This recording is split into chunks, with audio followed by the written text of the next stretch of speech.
ये आकाशवाणी लखनऊ है। अब आप शाइस्ता बानो से इलाकाई खबरें सुनिए।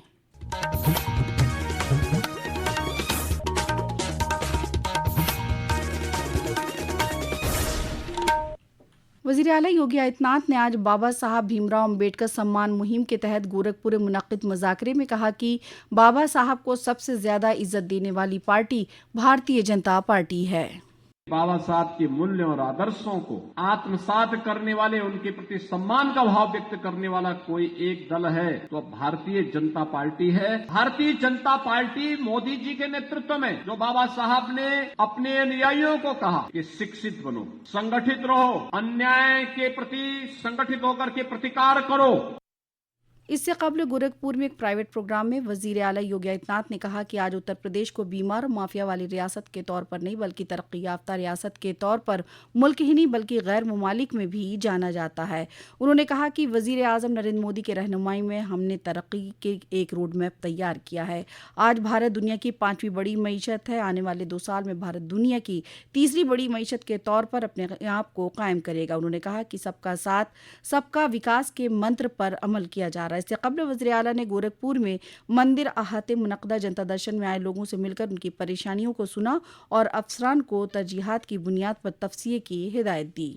वज़ीर दिफा राजनाथ सिंह ने आज लखनऊ के केडी सिंह बाबू स्टेडियम में सांसद खेल महाकुंभ का इफ्तिताह किया।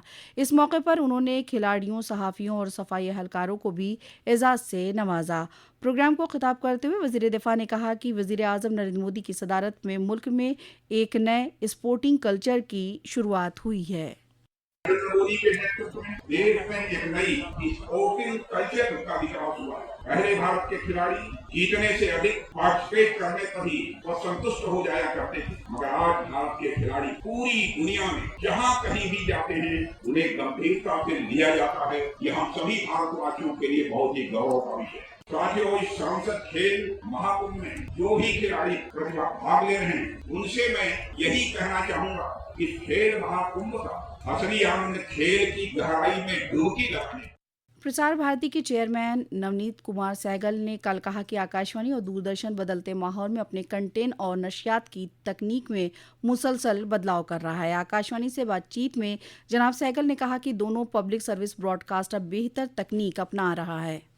जो हमारे श्रोता हैं या हमारे जो दर्शक हैं उनको हम जो भी कार्यक्रम करें, जिस भी वर्ग के लिए कर रहे हैं, वो रुचिकर बनाएं। और दूसरा जो है टेक्नोलॉजिकल अपग्रेडेशन हम लोग अपने सारे सेंटर्स का, सारे स्टेशन का, चाहे वो वेदर कैमरा हो, वेदर मशीन हो, वो सब लाने का प्रयास कर रहे हैं।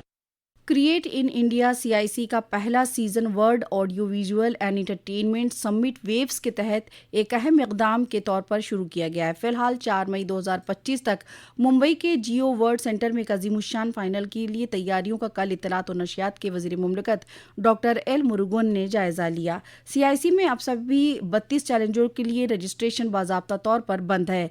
CIC ने एक अहम फराहमी हासिल की जिसमें 1100 से ज़ायद बैनुल-अक़वामी शुरा समेत 1 लाख रजिस्ट्रेशन हासिल किए हैं। 60 से ज़ायद ममालिक से इंदराज मौसूल हुए हैं।